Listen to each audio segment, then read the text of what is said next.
You see some social media posts where it's a 3-5 pickleballer that are younger and they've got their gear all ready to go, and they're like they walk out on the pickleball court and they see a guy with a milk jug and a knee brace on that's 70 years old, and they're like, oh no, that could be bad news.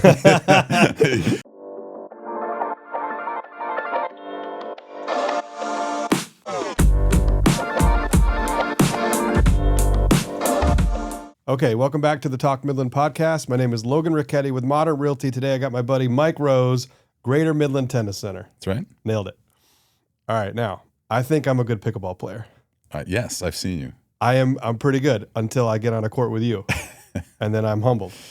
Well, there's a lot of us that like the tennis background, so some of those skills are transferable. But hey, you got a lot of you're quick out there. You got to watch out.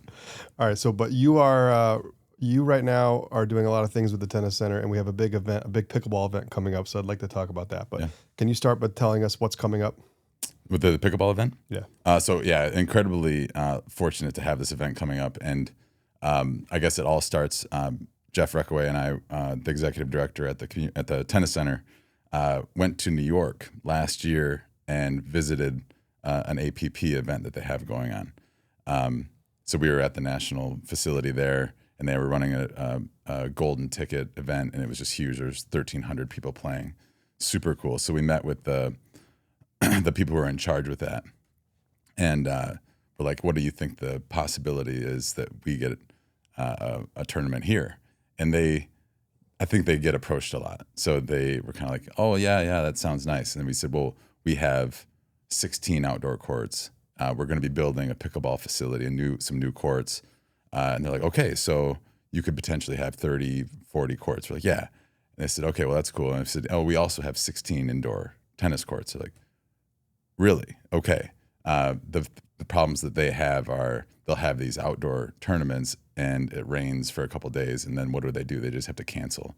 So the people that play get upset, and then they don't really have anything to do. So we have the guarantee that we'll definitely have this. So we have this conversation. We took a couple months to have this, and it all kind of panned out when there was a facility that they were going to have, and the tournament was going to be in Los Angeles.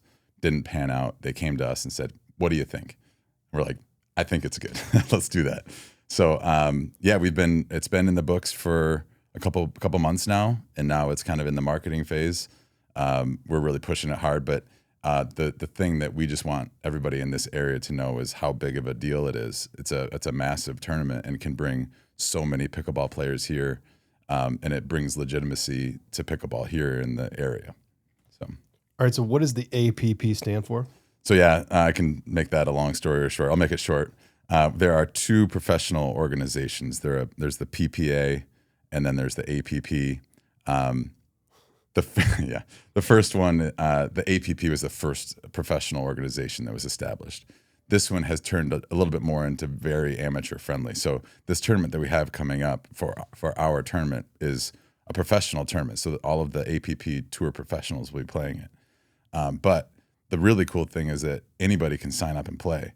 And it's also, the golden ticket means that you get an automatic entry into the U.S. Nationals that you have to go through various other ways to qualify for if you win your division. So any player that from 3-0 up to professional can play and potentially go to Naples and play in the Nationals next year. So the fact that we have that here is just incredible. But I would say, I'll be honest, I think most of the household names that Ben Johns, Anna Lee Waters, they're on the PPA tour. But a lot of those players that are kind of the up-and-comers have come through the APP. So they're kind of like the professionals of tomorrow, I guess, if you could say. All right, so you guys were successful bringing this to Midland. Yes. And when is it? August 13 through 17. And is there still time to sign up? Absolutely. I mean, registrations are really just starting to get going. The APP has events all the way up until this one. So they're going from place to place. Probably every 2 or 3 weeks they've got an event. So they try to focus their attention on maybe one tournament they're promoting at a time. And we've been promoting it for a while, but now they're starting to get on social media and promote it. So definitely registrations are open probably until the week before the tournament starts. All right, walk us through the different levels. What are the lower levels all the way up to the professional level? And can you describe a little bit about just roughly what skill capabilities you have to be in each level? So you're talking like on the court, what does it look like? Mm-hmm. Well, you start with, like, I teach a lot of beginner level classes. So like a Pickleball 101, for instance, we get a lot of different skills. Some players have done tennis, or they've done squash, or they've done some other sort of racket sport. They have a little bit of a leg up. So when they take Pickleball 101, they get the eye-hand coordination. They understand how fast to move your hands. It's just kind of getting the feel for how the ball comes off the paddle. So there's various levels, but let's say that somebody is a complete beginner. The thing that they will struggle with is being able to control how fast their hands move. Mm-hmm. So you have to move your hands really slowly. The objective in pickleball a lot of times is really just to keep the ball low and not get attacked. So if you're consistently popping a ball up to your opponent, they can just slam the ball at you. You don't want that. I don't know. For those who haven't played a lot, you don't want that. So that would be something that they really struggle with, and just overall consistency. As you move up, then you're starting to be able to control the ball a little bit better. You're finding out what kind of player you are. There's, like, on opposite ends of the spectrum, there's a player that we call bangers. They hit really hard. I would put you kind of in that category. Oh, yeah. And then you got really control-oriented players that want to get up to the kitchen and keep the ball under control and keep it low and try to force errors that way. Those are dinkers. Dinkers, yeah. So a dink is when you lightly bounce the ball over the net as opposed to slamming it or banging it. Right. Okay. So yeah, dinking, try and keep the ball into the kitchen. That's the thing that makes pickleball interesting, is the kitchen area you cannot step into and take the ball out of the air. So there's this given space that is a safety net that you cannot move into and be aggressive in. As long as you're able to keep the ball in that area, you're pretty safe. Now, having said that, once you start to move up the levels, the players that are very successful are the ones that we call it speeding up. If you see a ball that you think you can hit harder, then you speed it up, and you take a slow ball and you add pace to it. You see the pros, and they'll be hitting balls that are halfway up the net that they're able to speed up because of the spin that they're able to put on the ball. So that's the big thing that separates the pros, is obviously the consistency. They're never missing. And then they're also able to be aggressive by adding spin and keeping the ball in play, speeding up shots that you didn't think were possible. Okay, so it's similar to tennis where there's levels, 2.0, 3.0, 4.0. What is a pro level? What's the highest level? Depending on the rating system that you're using, I could go into that too, but most players use a duper rating. This tournament that we're using now is called the UTRP. So we're actually actively at the tennis center trying to get players on the UTRP rating system. The numbers are pretty equal. So whether you're a duper or UTRP, the professionals are at like a 7, 7.6, something like that. And then once you come in and you get started playing a little bit, you're like a 2.0. Okay, so you start as around a 2. Yeah. When you become how would you describe a 3.0? Am I a 3.0? You're probably a little bit higher than a 3.0. Okay, so what is a 3.0? He's pretty good, but he's not a pro. Lacks consistency. Maybe can hit some hard shots, but they're going out. Decision making is probably not the greatest. Like you decide to hit a ball hard when it's on your shoestrings. The serve is maybe a little bit short. Return, maybe you stay back instead of rushing towards the kitchen. And the returners have an advantage in pickleball. They are the ones that can be at the kitchen first, and you give up a huge advantage if you return it and you stay back. Right. And so you sometimes see that where you give away the advantage of the returning side when you just stay back. Okay, so a 3.0 is pretty good, but they're definitely not. There are still some fundamental concepts that they're not masters of. Definitely. Yeah. A 4.0, what does a 4.0 look like? 4.0 has probably got some aggressive shots, pretty consistent. They understand the idea of what they should be doing. I'll hear 4.0s a lot. Be like, oh man, I should have sped that up, or I did and I just missed it. And so it's that there's a big difference between a 4.0 and a 4.5 and a 4.5 to a 5.0. And there's the big thing that's different between pickleball and tennis is the margins are so small that make a difference between a 4.0 and a 4.5. So a 4.0 is able to hit hard shots, but maybe not always consistently. Understands where they should be, but maybe just doesn't quite execute when they get there.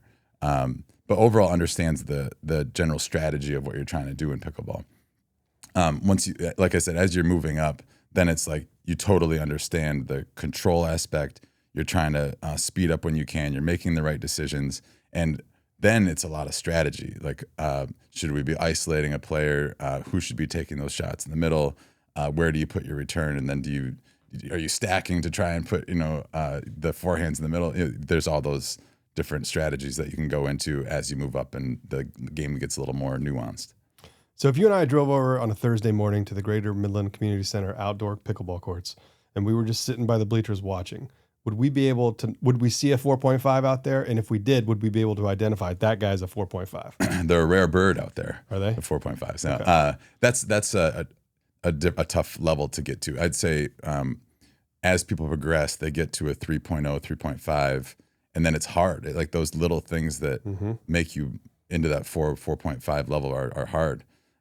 So you'd see a lot of 3.0, a lot of 3.5. You'd see occasional 4.0s. 4.5s are not a regular occurrence. I hate to say this, but it's a lot of tennis players that have come in and then they become the 4.5, 5.0 level. So you might see a couple, but not too many.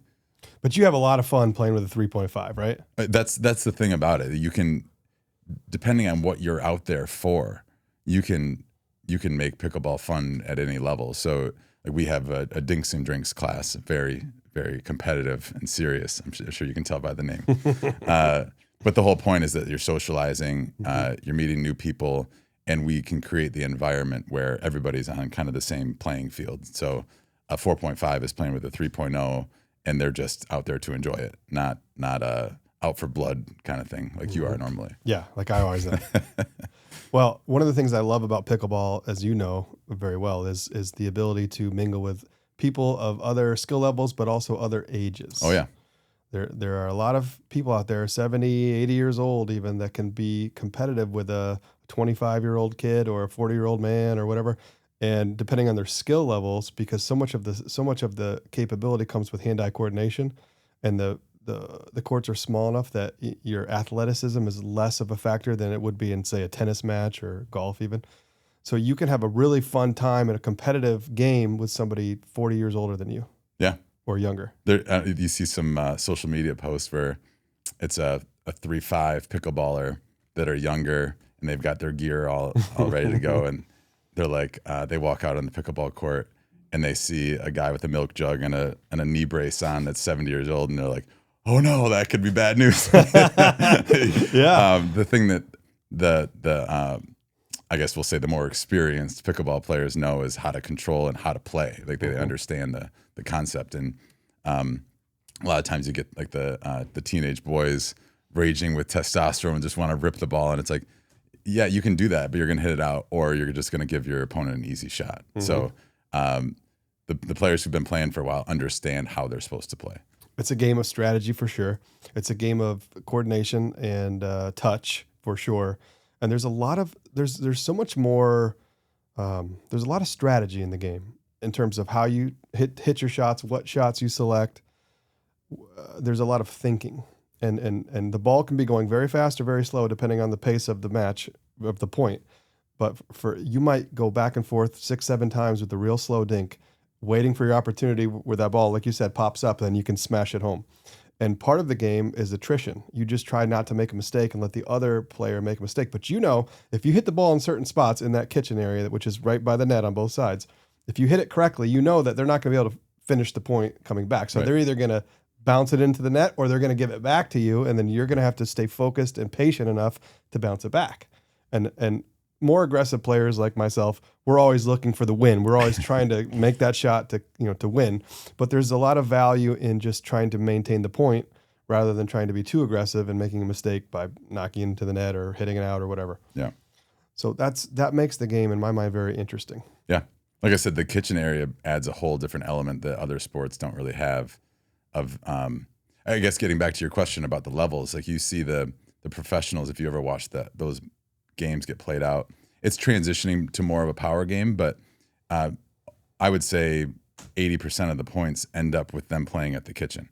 And you'll see them at the kitchen dinking, and you'll think, oh, that's not that hard, but the shots that they're sending are very strategic and very difficult to control, and do what you want with that shot. Now they're dinking with a lot of topspin, and the topspin adds a whole nother level of difficulty to control. So it might look like it's an easy thing, but it's not.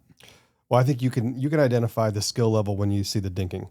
It's in my mind, the dinking, especially the backhanded dinking, where you're just kind of sending it back, but you have that spin and you're controlling everything.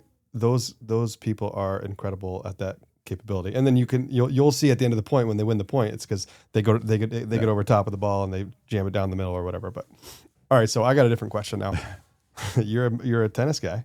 Well, that's where I started. Yeah. Yeah. Well, that's where most of the pickleball people they look at, or they've come from tennis. A lot of them, but pickleball has exploded in popularity over the last 10 years or so across the country. Right? Is it safe to say that Michigan is one of the states that it's for some reason grown very quickly? I've heard that before. It is kind of, they're like pockets. Yeah. I would say that Michigan is pretty popular. We're fortunate to have, back in my hometown, Grand Rapids, there's the Beer City Open, which is a hugely popular tournament. It's coming up maybe in the next couple of weeks, but they've got 1,300 players. Wow. Crazy big. And then in Ann Arbor, there's another very popular facility that does very well and hosts a lot of events. So maybe it's the snowbirds going down to Florida, playing there, and then coming back, that we have a big population. But yeah, I would say Michigan's pretty popular. There's a lot of tournaments, and it's definitely growing in popularity. I will say, like you mentioned, you brought up earlier about the age thing. If you look at tournaments and the age groups that are entering tournaments, the largest age group, the largest amount of players entering is the 18 to 24 age group. The next one is 24 to 30. Really? The next one is 65. The next one's higher. Okay. But so it's the kids and the older folks. Well, maybe the grandparents and the kids. Yeah. Okay. Yeah. All right. But yeah, so the stereotype is that it's this old person's sport, but it's not. It's growing in popularity with youth. Yeah. And it's really cool to see that. Well, you're definitely seeing that locally. The last time I was out there was a bunch of young college gals in there, and you could tell they were experimenting with the game and they were getting into it, and that's fun to see the kids at the younger level picking up the game. But how did pickleball expand in popularity so quickly across the country? What happened? That's a good question. I don't know like the definitive answer. I could say that the reasons that I've seen or that I've experienced here is its accessibility. I think people, they want to socialize, so they want to meet new people and they want to do things in town and they want to be outside and be active. Well, what are you going to do? You're going to walk. I mean, you can walk on the rail trail. That's nice. In town, you can do that. You can go for a run. You can go on your bike. But what other activities are there?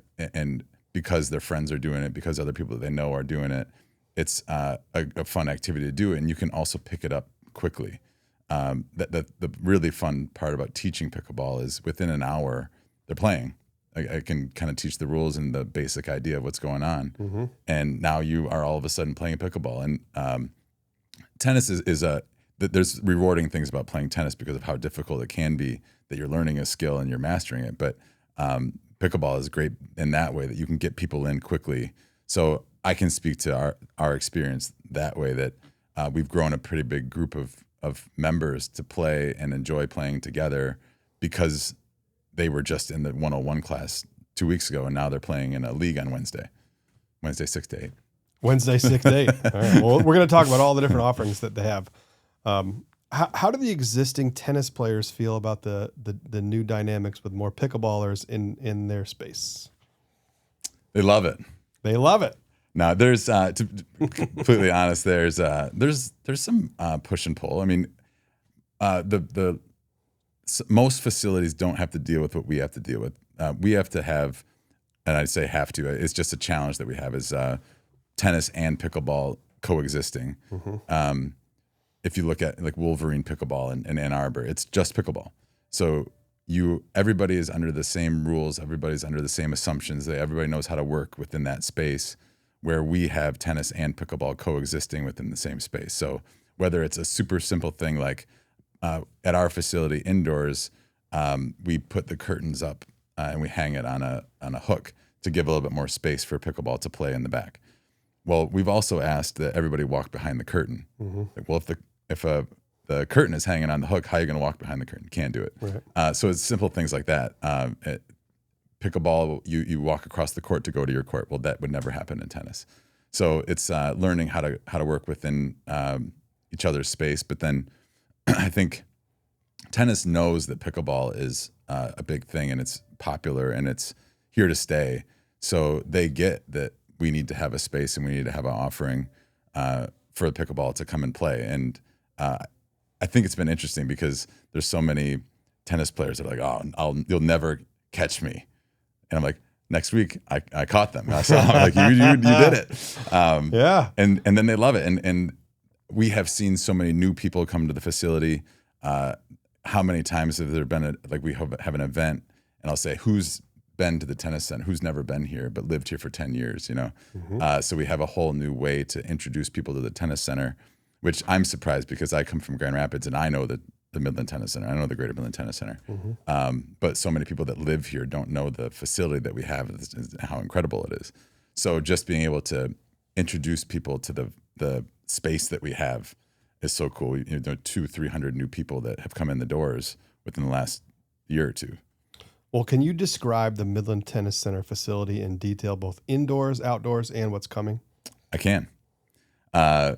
We are the largest facility in the Midwest. And again, so I kind of say there's so many people in Midland that have no idea how fortunate we are. We're able to host events like the Dow Tennis Classic, bring this APP event. We just have so many, and we're now going to be hosting every division for the state finals for Michigan high school. So because we have all this space, we're able to do all these things. We have 16 indoor courts, which is just so rare. The facility I came from had 6. Wow. And which is pretty normal. I mean, that's a normal thing. That's not that bad. A lot of facilities have 4. So to have 16 is just insane. Then on top of that, just outside of the doors is 15 outdoor tennis courts. A couple of years, and in 2009, Midland was voted Tennis USA.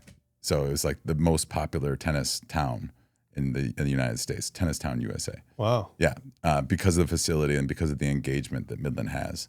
So it's all in. Like we Midland area is known for tennis and a very popular space. So and then we're bringing that now to pickleball, that we want to have that same experience and be able to offer that same kind of same experience for everybody. So 16 indoor courts, 15 outdoor tennis courts. We have currently 4 pickleball outdoor courts, and we are in the process, almost completed, with 7 new pickleball courts, dedicated pickleball courts. Outdoor? Yeah. So there will be 11 outdoor courts. 11 outdoor pickleball courts. And the Greater Midland Community Center has 6 outdoor courts? Well, that's they're part of the Parks and Rec, but right outside of the community center is the community, those courts. Technically Central Park, but okay, so those are not necessarily affiliated with the community center. I didn't realize that. Yeah. Okay, good to know. So what happens outdoors in the outdoor courts at the Midland Tennis Center right now? Are there classes? Are there leagues? Is it drop in and play? You have to be a member. How does that work? Yes, all of the above. So we've had a system where if you are a member, you're able to come in certain times and play for no additional charge. If you're a member currently and you want to walk on, meaning you show up to the facility without a reservation, you can also walk on for no charge for pickleball. You get the benefit if you're a member to be able to play in leagues. You get discounted pricing on classes. And so we have those options for pickleballers to come in and play. Right now, we have one league that's very popular on Wednesdays. We're looking to add more. But plenty of opportunities. Our Pickleball 101 and 102 classes are very popular. We all of the pickleball pros that we have offer private lessons. So if you're struggling with your dinking, or not, I'm not pointing at you like you need help with dinking, but if you were, that would be an option. And then we also have a really cool program called a 3andMe. So you can grab one of our pickleball pros and say, I've got 3 friends. Can you play with us and point out some of the things that maybe I don't see when I'm playing? all of those things are an option right now that you can do at the facility. All right. So if you are not a member of the Greater Midland Community Center, that's what you would need to join in order to be exposed to these options? Yeah, I mean, Greater Midland overall has several entities that it is kind of under its umbrella. The community center is the hub, kind of the main facility. The tennis center, North Family, North Coleman, all those are other facilities that are under the Greater Midland umbrella. The tennis center is also under that. So when you are, you can choose to be an all access member, which would mean that you're a member at the community center as well as the tennis center. Or if you were just interested in being a member at the tennis center, you could do that as well. Got it. But if you're an all-access member, that obviously means you have all the same privileges if you're a member at the tennis center. Can you describe the Wednesday league? How does that work? What ranges? We started off with, it was pretty popular right to begin with. We had 16 players that signed up right away.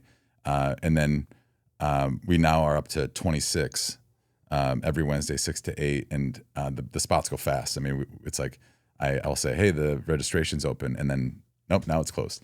But a really cool experience. We've been getting amazing feedback with it, that we have levels using the like Duper ratings. We have levels from probably up to 3.5, 3.8, so pretty good level, down to they've just came out of Tennis 101 or 102 that have gotten started, and that's what they want to do. The benefit of having that many people is that you kind of you're always kind of playing against the same level. So if you are a higher level player, you're playing against other pretty good players. The way that I do it is I'll put 4 players on a court. You play 2 out of 3 games, then you go with a new partner with all the people that are on your court. So you play with everybody. You get 2 hours to do that. Normally that's plenty of time, and then they can play after if they want. Then you record your scores, and after I see the scores, I do some adjustments, moving up and down. This player was undefeated on this court. I'll move them up to the next court. This player struggled this week. I'll move them down. So you end up getting this really good blend of players and how they've performed, and then they get to compete against each other. So if you're really struggling for a couple of weeks in a row, then you end up being a little bit lower. If you've done really well, then you're playing in the higher courts. And what about private lessons? How do they work? Private lessons, you can reach directly out to me. My email, mrose@greatermidland.org, and then I can get you hooked up. You can also reach out directly to the pros themselves. We are looking into a scheduling service where it's just listed that you can go and, hey, I want to do a lesson with Jeremy. It's 6:00 and sign up for that. But as of right now, easiest way is to just sign up, reach out to the pro that you're looking for. All right, last question. If you want to sign up for the big tournament coming up, where do you go? Yeah, go to APP Tour, and then you search the Great Lakes Open, click on that, and then register. It's going to be an incredible experience. The thing that I think people in this area have to understand is that this is just a completely different experience. If you think of a tournament that you've done, and I'll even use some of ours, like you come in, you play all your games. We might have some raffle items, a fun, like lighthearted experience. Well, that's different. This is going to be a stadium court. There's a DJ, there's a commentary booth. It's nationally televised. You've got vendors, all kinds of pickleball vendors all over the place. The energy is just going to be crazy. There's going to be so many people that it's a totally different experience that you have to be part of. It's going to be awesome. So if we want to do like a mixed co-ed, if we want to play co-ed mixed doubles or whatever, what level should we sign up for? How do you know? A great way to do it. I'm glad you asked. We have these events. They're called dash events. So as of right now, the next one will be Tuesday, 12 to 2. If you are a member, there is no charge. If you're not a member, it's $5. But the goal of that is that you then get an account and a registration within the UTRP, which you have to be able to register for the tournament. Uh-huh. So a super low cost way of getting involved and being able to play. But then also, the feedback we've been getting is like, we love this organized play where you sign up and we put you where we think you should be, rotations of 12 minutes, and then go play against other players. So that would be the best way to get signed up. You can call the Welcome Center and they can sign you up for a dash event. We've got the Tuesday, 12 to 2, and then Saturday morning, the 21st. So not this Saturday, but next Saturday, 21st would be 9 to 11 in the morning. Saturday, June 21st, 9 to 11. Yep. Okay. So basically, if I want to play in this tournament, I need to start by reaching out to you guys and getting a ranking through this process. Yep. Then I qualify to sign up. And that gives you a verified rating. The UTR and the APP look at that a little bit more highly and more seriously if you have that rating, as opposed to if you just don't have any rating at all. Got it. Mike, thanks for being on the Talk Midland podcast. It's a pleasure.